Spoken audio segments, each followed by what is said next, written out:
છે આ મુદ્દે તેઓ શું કહી રહ્યા છે તે સાંભળીએ કરજણના કોંગ્રેસના ઉમેદવાર।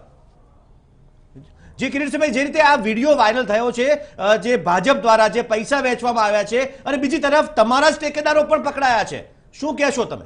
અરે ગઈકાલ બપોરથી એ લોકોના ઠેકેદારો ખુલ્લેઆમ દારૂ, ઘૂસું અને આ પૈસાની વહેંચણી કરી રહ્યા છે।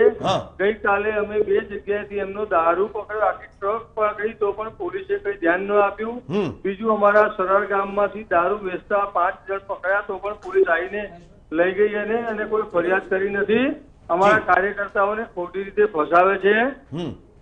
તમારા કાર્યકર્તાઓ પાસેથી પણ પૈસા પકડાયા છે, મિત પટેલ પાસેથી? એમના કાર્યકર્તાઓ પાસેથી દારૂ પકડાયા છે, આખી ટ્રક પકડાઈ છે તો ફરિયાદ કેમ નથી થઈ? તો અમારા કાર્યકર્તાઓ જી સામાન્ય નજીવી રકમ લઈને જતા હતા તો એમની એપ્લિકેશન કરી અને એમને સ્પેશિયલ બોલાવીને પોલીસ સ્ટેશને પહેર દીધા છે અને એમના કાર્યકરો દારૂ વેચે છે, ખુલ્લેઆમ પૈસા વેચે છે તો એમને તરફથી કોઈ પ્રોબ્લેમ નથી, કેમ કે સરકાર એમની છે, ગૃહમંત્રી અહીંયા બેઠા છે એટલે એમના કાર્યકરોને બધી છૂટ છે। કોંગ્રેસનો કાર્યકર્તા કશું કરી શકતો નથી। આ દબાવવાની, ભય, ભૂખ અને ભ્રષ્ટાચાર ફેલાવવાની સરકાર છે અને આ કરજણની જનતા આજે એનો યોગ્ય જવાબ આપશે। ચૂંટણી પંચમાં તમે આ અંગે કરશો ફરિયાદ કોઈ? આ ફરિયાદ 100% કરીશું। અમે આ વિડીયો જોઈને હમણાં ત્યાં ચૂંટણી પંચમાં જઈ રહ્યા છીએ।